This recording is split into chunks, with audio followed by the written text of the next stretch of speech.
आपकी seat increase हो रही है। तो ये क्या अपडेट है और इसके बारे में क्या इंफॉर्मेशन और क्या न्यूज़ है, ये सारी हम डिटेल में बात करेंगे। देखिए, नीट यूजी उम्मीदवारों के लिए बड़ी खुशखबरी, बढ़ेंगी एमबीबीएस सीट, काउंसलिंग प्रक्रिया भी होगी आसान। ठीक है, अगर जैसे सीट बढ़ेंगी तो आप सबको ही फायदा होगा, और इससे क्या कहते हैं, आपकी जो काउंसलिंग है, आपकी सीट्स है, इंक्रीज होंगी। तो जिन बच्चों के अगर थोड़े बहुत मार्क्स कम भी आए तो उन्हें भी सीट मिलने के चांसेस बढ़ जाएंगे। तो अगर सीट बढ़ती है तो फायदा सबको होगा। ठीक है, तो देखिए, ये आपके आर्टिकल है, न्यूज में ये आर्टिकल दिया गया है, तो आप इसे पढ़ सकते हैं। हम इसके मेन मेन पॉइंटों की बात करेंगे। तो देखिए, MBBS seat NEET UG 2026 update के मेन पॉइंट्स देखते हैं। फर्स्ट पॉइंट है एमबीबीएस सीट इंक्रीज होने की संभावना, कि एमबीबीएस अगर सीट बढ़ती है तो अभी हमारे पास जो सीट्स हैं उससे ज्यादा हो जाएंगी। तो एनएमसी, नेशनल मेडिकल कमीशन, इस साल एमबीबीएस सीट बढ़ा सकता है। ये बात जो है ये 1-2 साल से चल रही थी कि एमबीबीएस सीट बढ़ेगी बढ़ेंगी। तो इस बार बहुत ज्यादा चांसेस है कि आपके नीट 2026 में आपको सीट ज्यादा देखने को मिले, एनएमसी सीट इंक्रीज कर दे। तो जब सीट इंक्रीज होंगी तो फायदा सबको ही होगा। रिपोर्ट्स के अकॉर्डिंग 8 से 10 हजार न्यू एमबीबीएस सीट्स ऐड हो सकती हैं।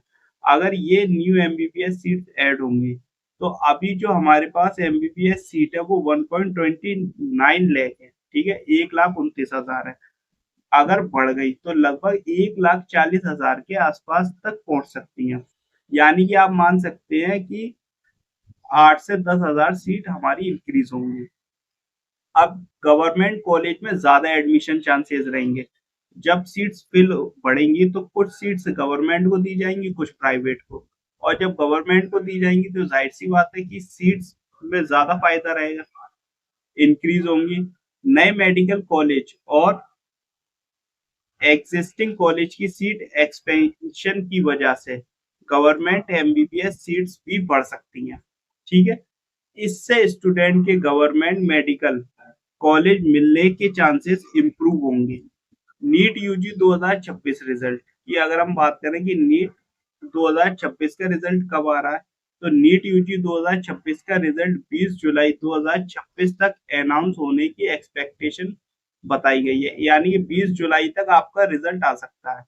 रिजल्ट के तुरंत बाद काउंसलिंग प्रोसेस स्टार्ट होगी।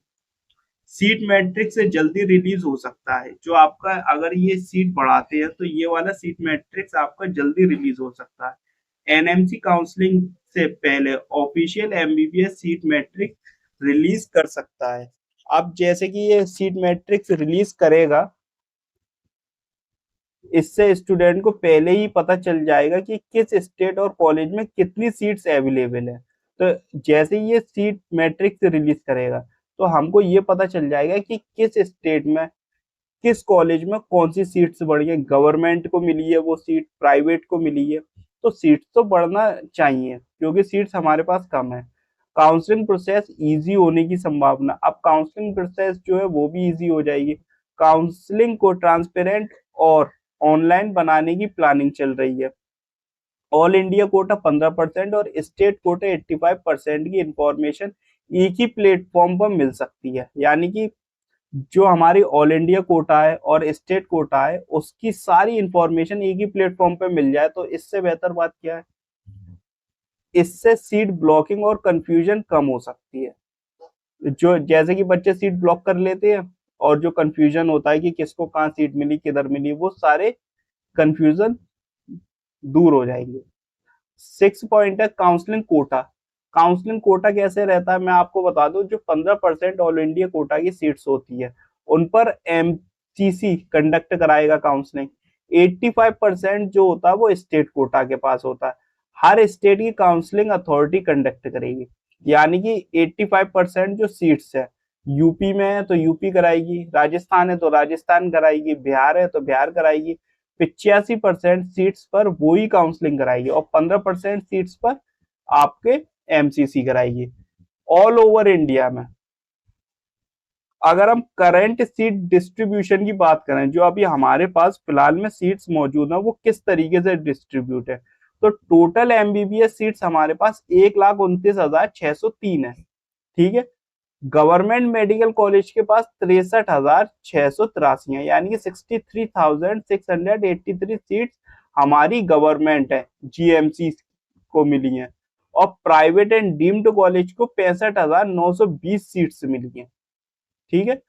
अगर सीट इंक्रीज हुई तो फायदा, कट ऑफ थोड़ी फ्लेक्सिबल हो सकती है, स्टेट और कैटेगरी के हिसाब से डिफरेंस होगा, ज्यादा स्टूडेंट को एमबीबीएस एडमिशन का चांस मिलेगा, काउंसलिंग राउंड्स में सीट अवेलेबिलिटी इंप्रूव हो सकती है, यानी कि काउंसलिंग राउंड में जो आपकी सीट्स होंगी वो इंक्रीज हो जाएंगी, तो फायदा बहुत ज्यादा होगा।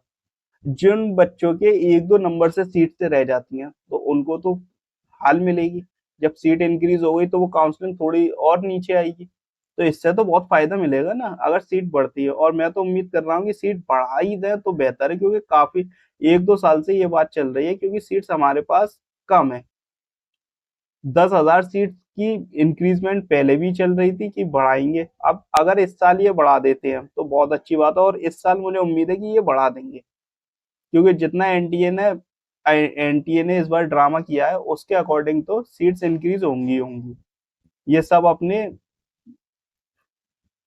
अब 9th पॉइंट सबसे इम्पोर्टेंट नोट है।